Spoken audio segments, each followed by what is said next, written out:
নমস্কার, আমি তনুশ্রী। জ্যোতিষ আলোচনায় সবাইকে স্বাগত জানাই। আজকের আলোচ্য বিষয় হলো মেষ রাশির মার্চ মাস কেমন কাটবে। মেষ সাপেক্ষে তৃতীয় ভাবে অর্থাৎ মিথুন রাশিতে দেবগুরু বৃহস্পতি এখন বক্রী অবস্থায় অবস্থান করে রয়েছেন। 11ই মার্চ বৃহস্পতি তিনি কিন্তু মার্গী হবেন। মেষ রাশির পঞ্চম ভাবে কেতু অবস্থান করে রয়েছে, একাদশ ভাবে রাহু অবস্থান করে রয়েছে, দ্বাদশ ভাবে কিন্তু শনিদেব অবস্থান করে রয়েছে। এছাড়া পুরো মার্চ মাস ধরেই কিন্তু আমরা মঙ্গল এবং বুধকে কুম্ভ রাশিতে অর্থাৎ মেষ সাপেক্ষে একাদশ ভাবে অবস্থান করতে দেখব। প্রথমেই যেই বিষয়টা নিয়ে বলবো সেটা হলো মেষ সাপেক্ষে পঞ্চম ভাবে কেতু অবস্থান করে রয়েছে। ফলে মেষ রাশি বা লগ্নের জাতক জাতিকাদের মনের মধ্যে কিছু সংশয়, দুশ্চিন্তা, উদ্বেগ, অস্থিরতা ইত্যাদি কিন্তু কাজ করতে দেখতে পাওয়া যাবে মার্চ মাসে। যে কোনো কাজ বা পড়াশোনার ক্ষেত্রে মনোসংযোগের একটা অভাব কিন্তু মেষের ক্ষেত্রে মার্চ মাসে থাকবে। মার্চ মাসে মেষ সাপেক্ষে একাদশ ভাবে মঙ্গল, রাহু এবং বুধের কিন্তু একত্র অবস্থান লক্ষ্য করা যাবে।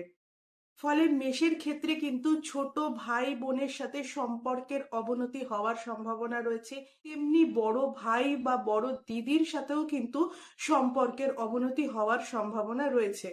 যেহেতু রাহু মঙ্গল সংযোগ তৈরি হচ্ছে, তাই আপনি যখন গাড়ি বা বাইক চালাবেন তখন কিন্তু আপনাকে অনেক বেশি সতর্ক থাকতে হবে। মার্চ মাসের 11 তারিখের পর থেকে কিন্তু দেবগুরু বৃহস্পতি মার্গী হচ্ছেন। ফলে এই মার্গী বৃহস্পতির দৃষ্টি থাকবে আপনার সপ্তম ভাবে, নবম ভাবে এবং একাদশ ভাবে। ফলে মেষের ক্ষেত্রে কিন্তু উন্নতি আসবে। মেষ ব্যবসার ক্ষেত্রে উন্নতি করতে পারবে এবং উচ্চ বিদ্যার ক্ষেত্রেও মার্চ মাস কিন্তু মেষের জন্য বেশ শুভ। এছাড়া যারা উচ্চ বিদ্যার জন্য বিদেশে যেতে চাইছেন তাদের জন্য কিন্তু মার্চ মাস বেশ শুভ থাকছে। মেষের ক্ষেত্রে যেমন চাকরি পরিবর্তনের যোগ থাকছে, তেমনি কিন্তু নতুন চাকরি প্রাপ্তিরও কিন্তু যোগ মার্চ মাসে থাকছে। দশমপতি শনিদেব সে কিন্তু দ্বাদশ ভাবে গিয়ে অবস্থান করে রয়েছে। ফলে যারা চাকরি সূত্রে বিদেশ যেতে চাইছেন তাদের জন্য কিন্তু মার্চ মাস বেশ শুভ একটা টাইম। অর্থাৎ 11ই মার্চের পর থেকে মেষ রাশি বা লগ্নের মানুষদের ক্ষেত্রে কিন্তু পজিটিভিটি বাড়তে দেখতে পাওয়া যাবে।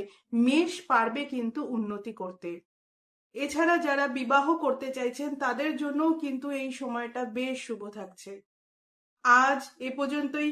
যদি ভিডিওটি ভালো লাগে অবশ্যই ভিডিওটিকে লাইক করবেন, চ্যানেলটিকে সাবস্ক্রাইব করবেন এবং আপনাদের যত প্রশ্ন আছে কমেন্টে করুন। আমি চেষ্টা করব আপনাদের প্রশ্নের উত্তর দিতে। সবাই ভালো থাকুন, সুস্থ থাকুন।